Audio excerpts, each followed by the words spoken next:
بسم اللہ الرحمن الرحیم نحمدہ ونصلی علی رسولہ الکریم اما بعد۔ تعارف سورہ قلم۔ اس سورت کا نام سورہ قلم ہے اور یہ اس کی پہلی آیت میں موجود ہے۔ یہ سورت قرآن پاک کی تلاوت کی ترتیب میں 68ویں نمبر پر ہے اور نزول کی ترتیب میں اس کا شمار دوسرا ہے۔ 2 رکوع، 52 آیات، 306 کلمات اور 1295 یعنی 1295 حروف ہیں۔ مکی صورت ہے۔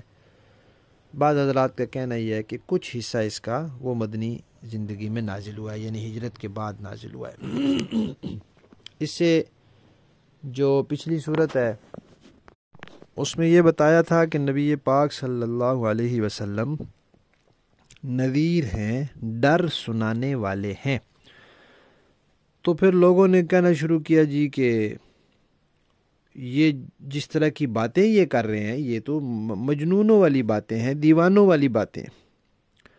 تو اس صورت میں اللہ تعالیٰ نے ان کی اس بات کی تردید کی ہے کہ یہ واقعتاً ہماری طرف سے ڈر سنانے والے ہیں، یہ کوئی مجنون نہیں ہے، اور یہ تو ایسی باتیں سنا رہے ہیں اور ایسا کام کر رہے ہیں کہ جس پر ان کو بے شمار بے حساب اجر مل رہا ہے، اور تم جو ان کو مجنون کہتے ہو، دیوانہ کہتے ہو، اس پر ان کا اجر بڑھ جاتا ہے۔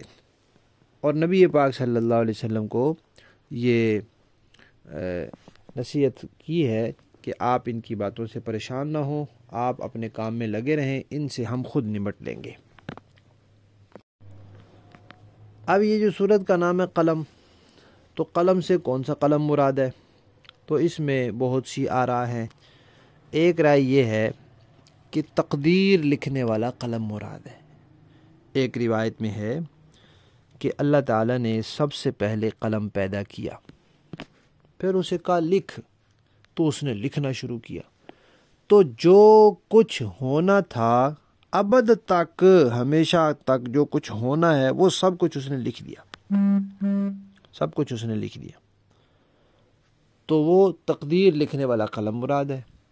اور بعض حضرات کہتے ہیں کہ فرشتوں کے قلم مراد ہے جو انسانوں کا نامہ اعمال لکھتے ہیں۔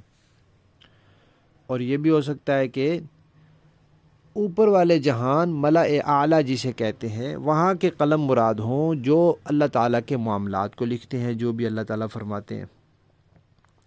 اور بعض حضرات کی رائے یہ ہے کہ انسان جس قلم سے لکھتے ہیں، تاریخ لکھتے ہیں، علوم لکھتے ہیں، یہ قلم مراد ہے۔ اور ایک رائے یہ بھی ہے کہ اس سے وہ خاص وہ قلم مراد ہیں جو نبی پاک صلی اللہ علیہ وسلم کی سیرت طیبہ لکھتے ہیں۔ بہرحال جو بھی معنی ہو، قلم کی عظمت اس سے واضح ہے کہ اللہ تعالیٰ نے اس میں قلم کی قسم کھائی ہے۔ اور یہ بات پہلے گزر چکی ہے کہ قسم صرف اللہ تعالیٰ کے نام کی، اللہ تعالیٰ کی صفات کی ہوتی ہے، اس کے علاوہ کسی اور کی قسم جائز نہیں ہے۔ حدیث میں اس کو شرک قرار دیا گیا، یہ کبیرہ گناہ ہے۔ لوگ قسم کھا لیتے ہیں اپنے سر کی، اپنی والدہ کی، باپ دادوں کی، صبح کی، شام کی، پتہ نہیں کس کس چیز کی کھاتے رہتے ہیں، تو یہ سب ناجائز ہے۔ البتہ اللہ تعالیٰ وہ کیونکہ ضابطوں کے پابند نہیں ہے، وہ تو خالق ہیں، تو وہ انہوں نے بہت سی چیزوں کی قسمیں کھائی ہیں قرآن پاک میں، اور انہی میں سے ایک یہ قلم بھی ہے۔ اس سورت کا دوسرا نام سورہ نون بھی ہے۔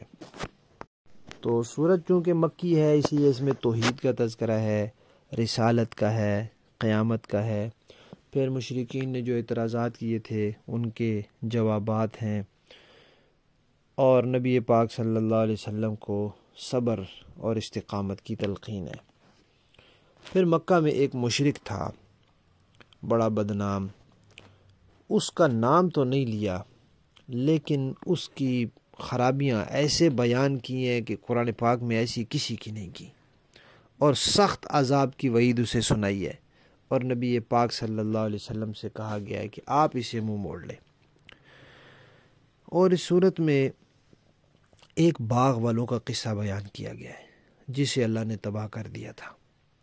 تو مکہ والوں کو تنبیہ کرنا مقصود ہے کہ اگر تم لوگ اپنی ان حرکتوں سے باز نہ آئے توحید کی مخالفت، قیامت کے عقیدے کی مخالفت، رسالت کے عقیدے کی مخالفت اور نبی کی مخالفت، ان چیزوں سے تم باز نہ آئے تو دنیا میں تم پر بھی عذاب آ سکتا ہے، اور آخرت کا عذاب تو پھر بہت ہی خوفناک ہے۔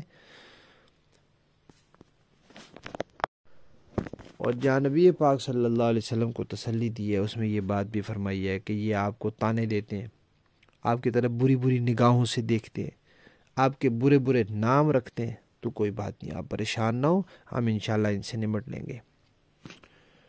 اور مشرکین کو یہ سمجھایا ہے کہ دیکھو یہ اللہ کے نبی ہیں، کسی قسم کا ان کو تم سے کوئی لالچ نہیں ہے، یہ جو دن رات ایک ہی کام میں لگے ہوئے ہیں اس میں ان کا دنیا کا مفاد نہیں ہے، یہ اپنی سرداری یا حکومت کی خاطر نہیں کر رہے، یہ اپنی مالداری کی خاطر نہیں کر رہے، یہ دنیاوی مفاد حاصل کرنے کی خاطر نہیں کر رہے۔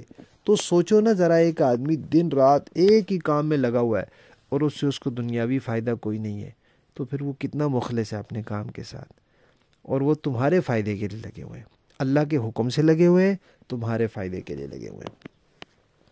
تو تمہیں چاہیے کہ تم سچے دل سے حق کے طالب بن کر ان کی باتیں سننے کی کوشش کرو، سمجھنے کی کوشش کرو، اور ان کو مان کر ان پر عمل کرنے کی کوشش کرو۔